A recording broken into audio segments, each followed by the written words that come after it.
রোদের তেজ বাড়ার সাথে সাথে হাতুড়ি, প্লাস আর বাইন্ডিং তারের ঝনঝনানি আরও তীব্র হয়ে উঠল।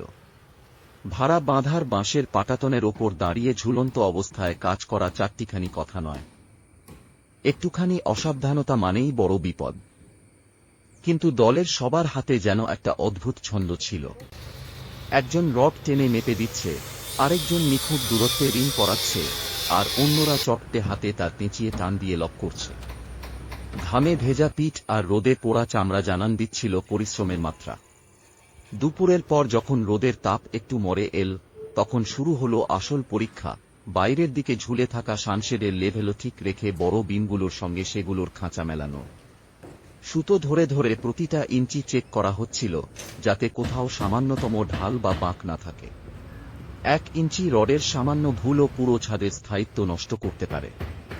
সবাই মিলে যখন ভারী বিমের খাঁচাগুলোকে একযোগে উপরে তুলে নির্দিষ্ট পজিশনে বসিয়ে শেষ গিঁটটা বাঁধল, ঘড়িতে তখন প্রায় বিকেল 5টা। সূর্য তখন পশ্চিম আকাশে হেলে পড়ে রক্তিম আভা ছড়িয়ে দিয়েছে। হাত থেকে তার কাটার প্লাসটা নামিয়ে রেখে সবাই মিলে ওপর থেকে একবার পুরো খাঁচার দিকে তাকাল। সোজা